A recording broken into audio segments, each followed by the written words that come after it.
दोस्तों स्वागत है आप सभी का आपके अपने YouTube channel Pandey ji technical 2.0 में।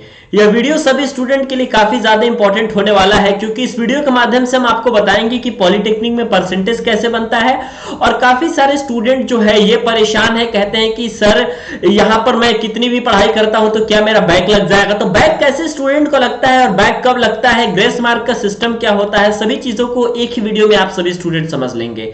पहले तो सबसे इंपॉर्टेंट चीजें आप ये समझिए कि पॉलिटेक्निक में परसेंटेज कैसे बनता है। जैसा कि आपको पता है कि पॉलिटेक्निक जो होता है ये 3 साल का होता है और तीनों साल में आप लोगों को प्रत्येक साल में 2 सेमेस्टर देने होते हैं, ठीक है। तो सबसे पहली बात मैं बात करूं यदि फर्स्ट ईयर के फर्स्ट सेमेस्टर की, तो फर्स्ट सेमेस्टर और सेकंड सेमेस्टर यदि दोनों को मिला दिया जाए तो ओवरऑल जो आपका परसेंटेज ऐड होगा दोस्तों वो होगा आपका 30%, ठीक है।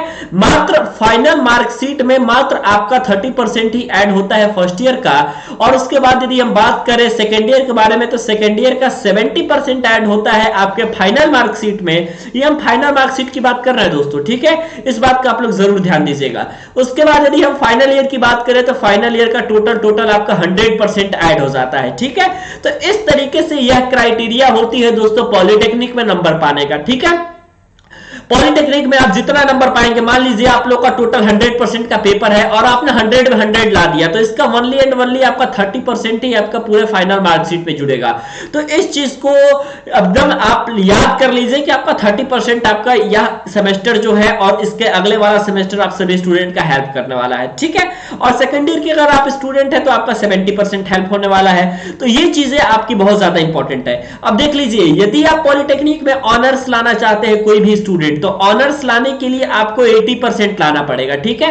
यह बात मैं इसलिए बता रहा हूं क्योंकि अगर स्टूडेंट ने यूपी बोर्ड या फिर कोई भी बोर्ड से परीक्षा पास करके आई होगी तो आपको पता है कि 75 नंबर ला देने पर यूपी बोर्ड में आपको आपके नंबर के अगर डी लग जाता है मतलब हो जाता है या आपका डिस्टिंक्शन, ठीक है। तो 75 पे आपका डिस्टिंक्शन हो जाता है। लेकिन क्लियरली मैं बात बताना चाहता हूं कि यदि आप पॉलिटेक्निक में 80% लाते हैं तब जाकर के आपका ऑनर्स लगता है, ठीक है। तो ऑनर्स का यह क्राइटेरिया है आपका कि आपके पास जो है 80% मार्क्स होना चाहिए, ठीक है।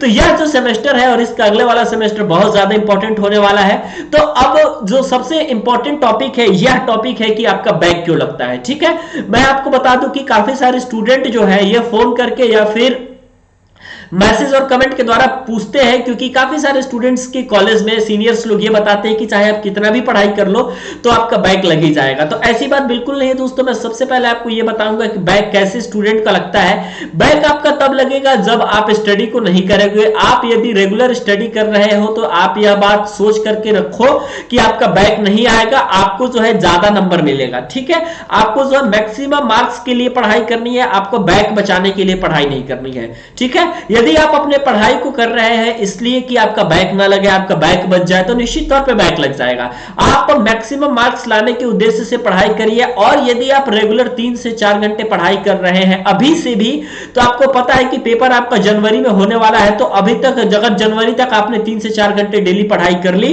तो आपका जो है निश्चित तौर पे बैक नहीं लगेगा, ठीक है। ग्रेस मार्क सिस्टम भी होता है, यानी कि ग्रेस मार्क लगता है आप सभी स्टूडेंट का। यदि थोड़ा सा कम नंबर रहता है तो ग्रेस मार्क लगा करके पास किया जाता है, उसको बैक नहीं माना जाता, ठीक है। और एक चीज आप लोग याद रखिएगा कि जो पॉलिटेक्निक है इस पॉलिटेक्निक में आप लोगों का जो सिस्टम होता है, ठीक है, पॉलिटेक्निक में जो सिस्टम होता है आपका नंबर लाने का वो काफी ज्यादा इंपॉर्टेंट होता है। पॉलिटेक्निक में सिस्टम क्या होता है नंबर लाने का, तो यहां पे दोस्तों होती है स्टेप मार्किंग, ठीक है। स्टेप मार्किंग का सिस्टम है यहां पे। मेरे कहने का मतलब ये है कि यदि कोई student step marking step by step question को सॉल्व कर रहा है और अंतिम स्टेप में उसने क्वेश्चन को गलत भी कर दिया, तो यदि आपका 5 नंबर का क्वेश्चन है तो आपको जो है 2.5 मार्क्स आसानी के साथ मिल जाते हैं, ठीक है।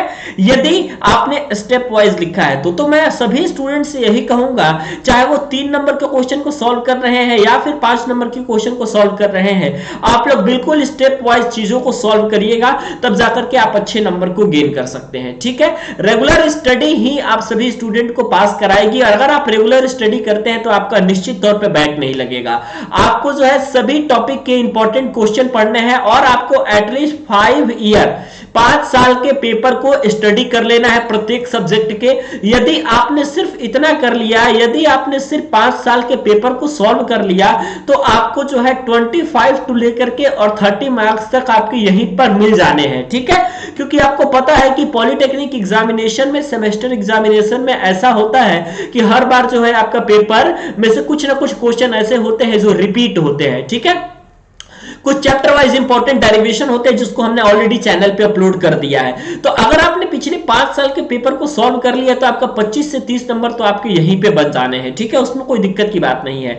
अब जो सबसे इंपॉर्टेंट बात यह है कि आपको क्या करना है कि आप यदि किसी भी बुक को फॉलो कर रहे हैं, या फिर आपके पास बुक नहीं है तो आपके पास गोल्ड होगा, या फिर आपके पास विद्या क्वेश्चन बैंक होगा, ठीक है, या फिर आपके पास कुछ सरन पब्लिकेशन की किताबें होंगी।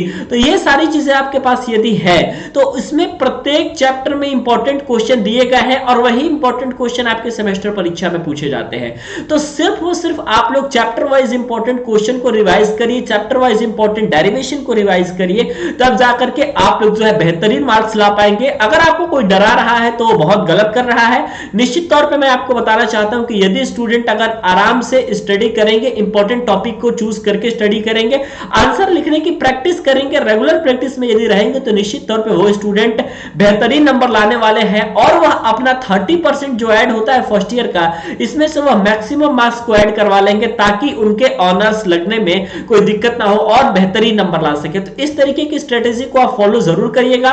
मैंने अपने channel Pandey ji technical 2.0 channel पर सभी टॉपिक इंपॉर्टेंट वीडियोस हमने अपलोड कर दी है, चाहे वो अप्लाइड फिजिक्स की हो, केमिस्ट्री की हो, कम्युनिकेशन की हो। तो ये सारी चीजें मैंने अपलोड कर दी है। 100% मैंने जो भी पढ़ाया है वो सारी चीजें आपकी बहुत ज्यादा इंपॉर्टेंट है। तो इसलिए जो है आप अपने YouTube channel Pandey ji technical 2.0 को सब्सक्राइब भी कर लीजिएगा और उसके प्लेलिस्ट में जाकर चेक कर लीजिएगा कि सर ने क्या क्या इंपॉर्टेंट चीजों को बताया है। तो ये इंपॉर्टेंट चीजें जो है आपकी बहुत ज्यादा हेल्प करने वाली है। तो वीडियो देखने के लिए और हमारे साथ बने रहने के लिए बहुत बहुत धन्यवाद।